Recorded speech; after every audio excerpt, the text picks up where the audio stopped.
আম দিয়ে তো মানুষ সেই কচি অবস্থা থেকে শুরু করেই পাকা পর্যন্ত যে যা পারছে তাই বানাচ্ছে। কাঁচা আম দিয়ে তো বানানো যায়, আবার পাকা আম দিয়েও অনেক কিছু বানানো যায়। যেমন ধরেন আমের পুডিং, আমের পায়েস, আমের কেক, আমের বড়া, আরো যে কত কিছু বানানো যায়। তো এই আমের পায়েসটা আমার কাছে দেখে খুবই ইউনিক লাগলো আর লোভনীয় লাগলো, তাই মনে হলো যে আমিও আম দিয়ে এই আমের পায়েসটা একটু ট্রাই করে দেখি। আসসালামু আলাইকুম। তো আজকে আমি বানাবো আম দিয়ে আমের পায়েস। আমের পায়েস বানাতে গেলে তো চিনি গুঁড়া চাউল লাগবে। তো এই যে চিনি গুঁড়া চাউল আমি পানিতে আধা ঘন্টার জন্য ভিজিয়ে রেখেছিলাম। তো চাউলগুলো এখন আমি ব্লেন্ডার করে নেব। এই যে চাউলগুলো আমার পেস্ট করা হয়ে গেছে। আমি কিন্তু একেবারে মিহি পেস্ট করিনি, জাস্ট একটা ঘুলি দিয়েছি, মানে চাউলগুলো একটু চাবা চাবা থাকবে। এই যে এখন আমি কড়াইতে দুধ দিয়ে দিলাম। আমি এখানে চাউল দুধ কোনো কিছুই মেপে নিইনি, আমার পরিবারের লোকজন যতটুকু খেতে পারবে আমি ঠিক ততটুকুই বানাচ্ছি। দুধটা সামান্য একটু জাল করে নিয়েছি, এরপরে সেই পেস্ট করা চালগুলো দিয়ে দিলাম। এরপরে স্বাদমতো চিনি দিয়ে দেবো, তারপরে স্বাদমতো সামান্য একটু লবণ দিয়ে দেবো। ওইদিকে পায়েসটা আমার হতে থাক, এইদিকে আমি আমটা রেডি করে নিই। এখানে আমি একটা আম নিয়েছি আর এটা হচ্ছে আম্রপালি আম নিয়েছি। এখন আমটা আমি ছিলে তারপরে এর পাল্পটা বের করে নেব।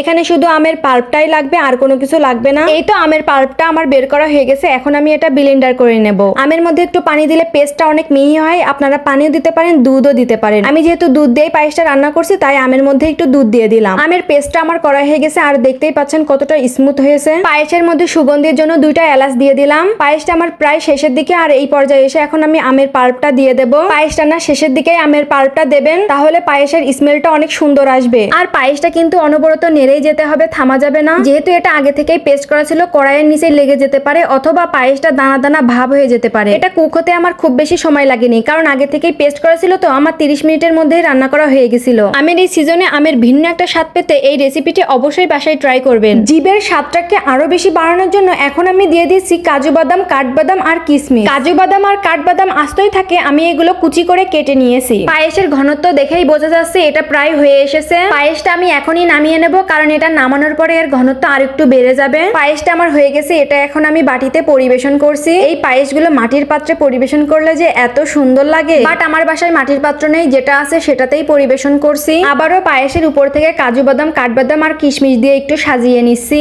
এই আমের পায়েসটা খেতে যে এত বেশি মজার ছিল, বাড়িতে না খেলে বুঝতেই পারবেন না। পায়েসটা মুখে দিতেই এক পাশে চলে গেছে আমের ফ্লেভার আর এক পাশে চলে গেছে সুগন্ধি চালের স্মেল। এক কথায় অসাধারণ। পায়েসটা আমার মেয়ে খেয়েছিল, সে তো অনেক বেশি পছন্দ করেছে। আম্মু, আমার এটা খুব মজা লেগেছে, আমার এটা আর একদিন বানাই দিবা। আশা করি সবাই ভালো থাকবেন, সুস্থ থাকবেন। আল্লাহ হাফেজ।